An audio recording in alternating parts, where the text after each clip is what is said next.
First guest, Steuart Snooks, who is an email productivity expert. Welcome to the show. Thanks, Karen.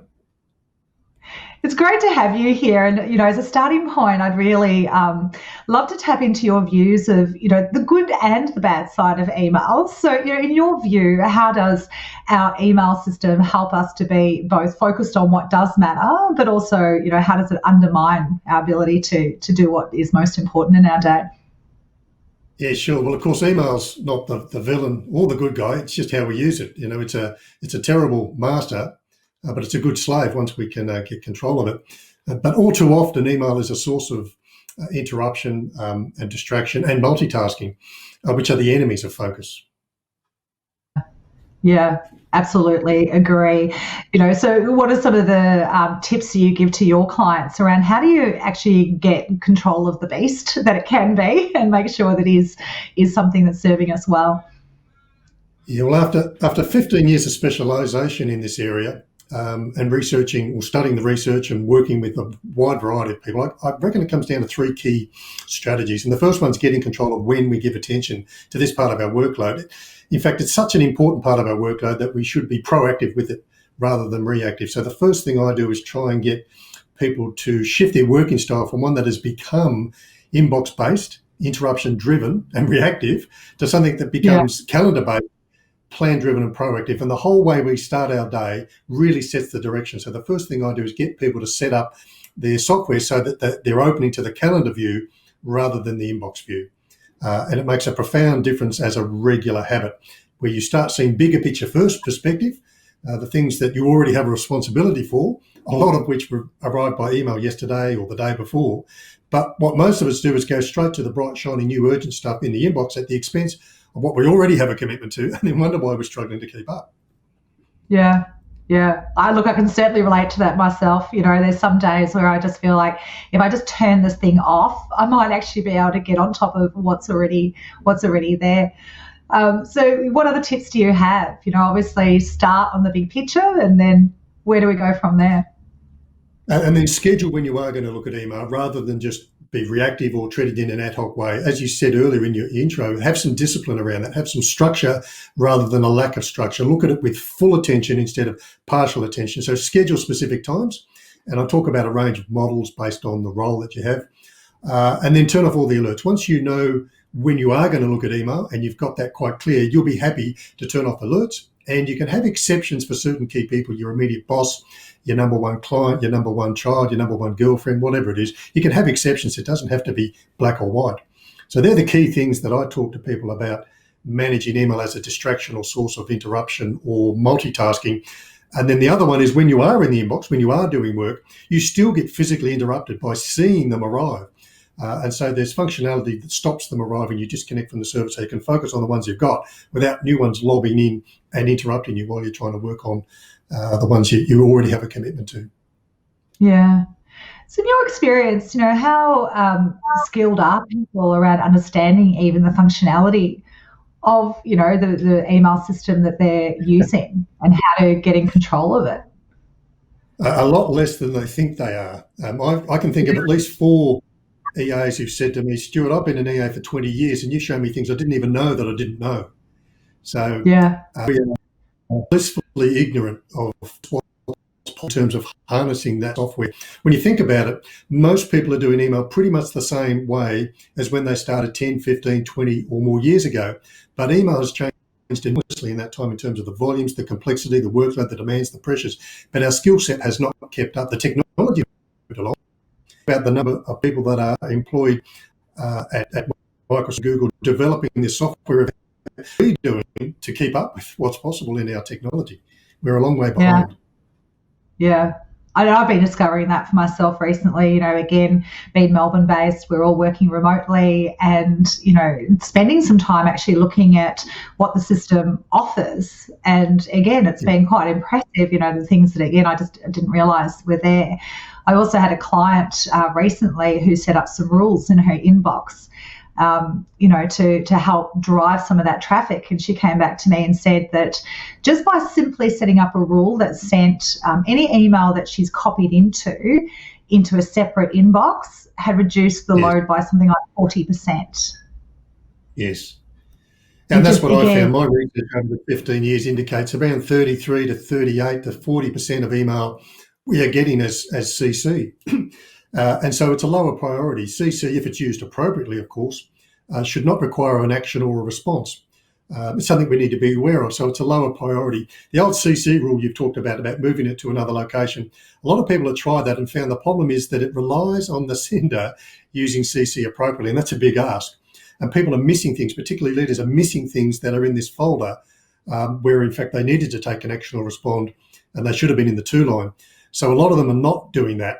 And I show a way that you can filter them and still have them in the inbox, but have them as a lower priority that you get to after you've seen the ones that do require your attention.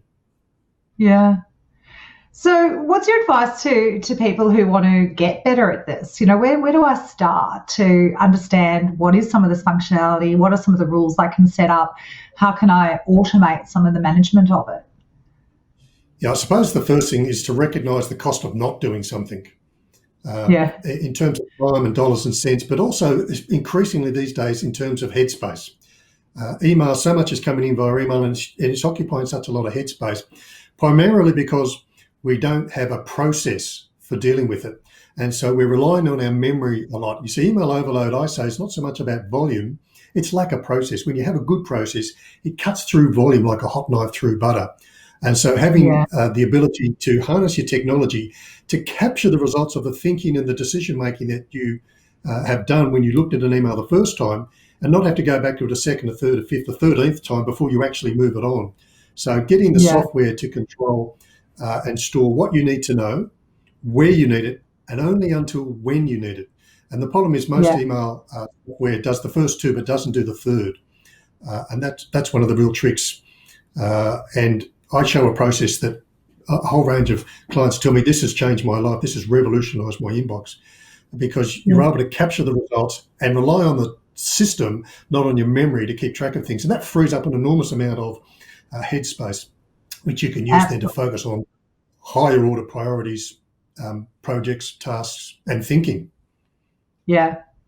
Because it might to some people seem like such a insignificant thing, but in my experience, it is a massive thing, you know, in terms of that busyness in our mind, just trying to remember all of the things that we need to get back to and, you know, make sure that we are following up. And so that, you know, can really, as you're saying, rob us of some bandwidth, especially to think about, for example, longer term priorities rather than, as you said at the start, the short term urgent in my inbox today priorities. So, you know, again, when you think about teams helping each other to use email effectively, what do you think teams should be doing? Well, there's a lot that can be done around writing more effective email as a sender. We all complain about what we're doing when we receive, but a lot of that is dictated by the quality and the quantity of what we send. In fact, there's a Harvard Business Review article that looked at a UK company called International Power, and their 7-person management team underwent some training, and only the 7 of them did the training, but it reduced email volumes by 50% across the whole organisation. So we have a huge responsibility as senders to get that right, and using the power of the subject line, what I call the inverted pyramid structure for writing an email so that your main point is up front so people can very quickly understand what it's about. And for leaders also, timing when your messages arrive. You might be in the groove at 11 o'clock at night, but that's not necessarily the best time to send the email, although I think you can send it then, but you control when it arrives using delayed delivery so that it arrives at the appropriate time for the receiver. Yeah. I mean, just that one point, I had no clue you could do that. But again, that makes so much sense, doesn't it? In terms of just, again, you can get it out of your world, but not necessarily then be creating stress in your team's world. Because again, some of the things I observe is people feel, you know, that they have to be monitoring whether it's their mobile phone for urgent emails just in case somebody needs me. And so as a leader, we could make the mistake of sending something that it really can wait. But because we've sent it at 11 o'clock at night, people perceive, oh, I'm expected to now jump onto that. And the research shows that even if they have a disclaimer saying, just because you've received it now, I'm not expecting you to respond now, that still doesn't work. People still feel that pressure from receiving it at that hour. So ignorance is better that they didn't get it until the appropriate time of the day. to deal with it. Yeah, absolutely. So tell us more about what you do, Steuart, and how organisations can tap into your expertise to get better at this. Sure. After 15 years, I've worked out I can have the biggest impact by working with business owners, senior executives and their EAs. And my role is to try and increase the capacity of EAs and PAs to then be able to take over some of the workload and offer greater support to their leaders and free their leaders time, focus, headspace for higher order priorities, strategy, thinking and tasks. And I reckon if I can have an impact there, then I'm having the biggest impact I can make for them. Yeah. So how do you do that? Is that through one-to-one coaching? Are there courses that you offer? Yes, I've got a course which, because of COVID, I've had to take online, and my topic is very well suited to online learning. I can do a lot of screen sharing and coaching, and I can answer questions people don't even think to ask. I can spot issues they don't even know that they've got.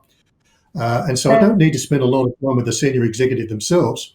We need to talk with them to get set up expectations and objectives and preferred ways of working. But most of my work can be done with their EA or PA, or if they don't have one, I can supply a specialised inbox VA who looks after just email, nothing else for them. Wow. So yes, it's training and a combination of training and coaching.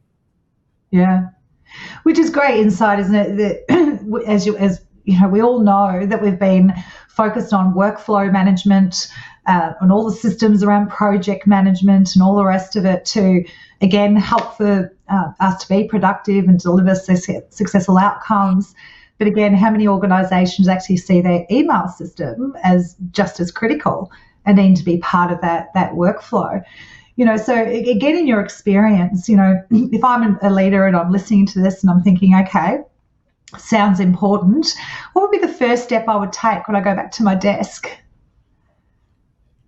Well, I suppose there's three ways of going about it as a leader. You can do it yourself, get a book, look up programs, but most leaders don't have time for that, and their effort and expertise is better spent on business-related things. Second thing they could do is what I call a done with you. They can get someone in, like myself, an expert, to help show them the way, to train them, to coach them, or they can have it done for them. They can get an outsourced VA who will look after email for them and reduce the number of hours radically, and just take them away from that. But that relies on the leader's willingness to let go.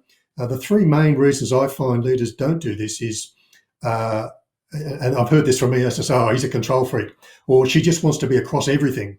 And of course, the problem about being across everything is you now find it really focus on anything. And then the third one is confidentiality. That seems to be a big issue, is confidentiality. And that involves trust, whether it's with your existing EA or with an external specialist. And it's not that there's a lack of trust in the relationship, it's just that trust hasn't been built in this area of workload. It's like an empty block of land. It's not that there's a house falling down with lack of trust, it just hasn't been built. Leaders haven't taken the time and haven't had the mindset to tackle this part of work. And as you were saying, email is central to so much of what happens in a person's role and in their organisation. It's surprising just how central it is. And so it's an area that I think of like a ripple effect. It has a ripple effect on everything else that's going on. And so when you can get it under control instead of having it out of control, it's going to have a positive effect in so many other areas as well. Yeah, absolutely. And I'm sure you, like I do, observe as well that, sometimes people are using email to have conversations that they really shouldn't be, in terms of sometimes appropriate to pick up the phone, or we are allowed into the same rooms to walk around and go and have a conversation. How often do you see that being the case for people getting into arguments and creating noise that way? Yeah, it's all too easy because email, you can very quickly, get it off your chest and it's gone, and it becomes someone else's responsibility. And that's why smart organisations have started to get those conversational things out of email and into discussion forums, social media, Facebook, LinkedIn, Slack, those sort of things, where it's a more appropriate channel. People can opt in or out of the conversation, whereas emails are a push out. Using social media like that is a pull down, so it's got much more relevance. So you get conversations out of email, and have the smarts to recognise which is the appropriate tool. just because you receive an email doesn't mean you have to respond by email. You can switch channels to something that might be more appropriate. Yeah. I often do this. As soon as I see, oh, this is going to be too complex to make myself understood or take too long, I'll change the channel to a text or a voice call. Yeah, love it. Brilliant advice. I really do appreciate all of that, and obviously making yourself available to share your wisdom.